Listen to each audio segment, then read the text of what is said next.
एक समय की बात है। कार्तिक गांव का एक गरीब लड़का होता है, पर उसकी माँ अक्षरा कुछ पैसे जमा करके उसे पढ़ाई पूरी करने के लिए दिल्ली भेज देती है। जिसके बाद कार्तिक अपनी पढ़ाई पूरी करने के लिए दिल्ली आ जाता है और उसकी मुलाकात नायरा से होती है, जो एक मॉडल होती है और उसका सपना मिस इंडिया बनना होता है और वह अपना सपना पूरा करने के लिए बहुत ज़्यादा मेहनत कर रही होती है। लेकिन कुछ दिनों बाद नायरा कार्तिक को पसंद करने लगती है और उससे शादी करने को कहती है।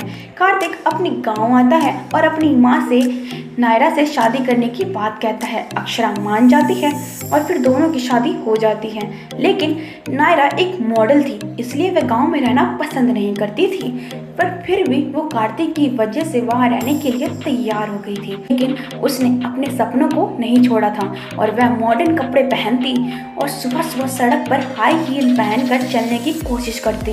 ये सब गांव की औरतों को बिल्कुल भी पसंद नहीं आता था। लेकिन गांव के सभी बूढ़े जवान उसे देखने के लिए कार्तिक के घर के बाहर लाइन लगा देते थे।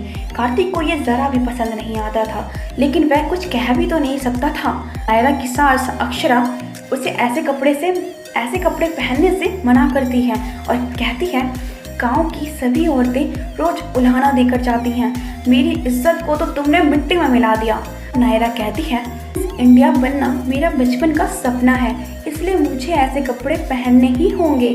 अपने सपनों को आपकी इज्जत के लिए नहीं छोड़ सकती। अक्षरा को गुस्सा आ जाता है और वो कहती है, अगर मेरी बात नहीं मानोगी तो निकल जाओ मेरे घर से। तभी नायरा को गुस्सा आ जाता है, लेकिन वो चुपचाप वहाँ से चली जाती है और अगले दिन वो और भी छोटे छोटे कपड़े पहन लेती है। ये देख अक्षरा अपने सिर पर हाथ रखकर रोने लगती है और कहती है, ये लड़की तो मेरी इज्जत की धज्जियां उड़ाकर ही मानेगी। कार्तिक वहाँ आता है और अपनी माँ को चुप कराने की कोशिश करता है। तभी नायरा भी वहाँ आ जाती है और कार्तिक से डिज़ाइनर कपड़े खरीदने के लिए पैसे मांगने लगती है। तभी अक्षरा कहती है, खबरदार जो तूने उसे 1 रुपये भी दिए। इसके बाद नायरा को गुस्सा आ जाता है और वो कार्तिक से कहती है, अब मैं इस घर में नहीं रह सकती, चलो दिल्ली चलते हैं।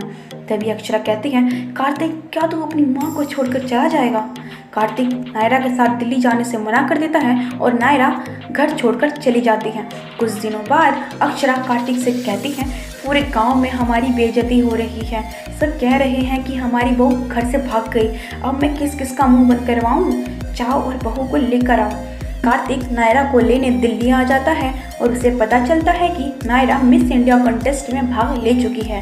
इसके बाद कार्तिक अक्षरा को फ़ोन करके दिल्ली बुला लेता है और फिर दोनों नायरा के मिस इंडिया कॉन्टेस्ट में जाते हैं, जहां नायरा मिस इंडिया बन जाती है।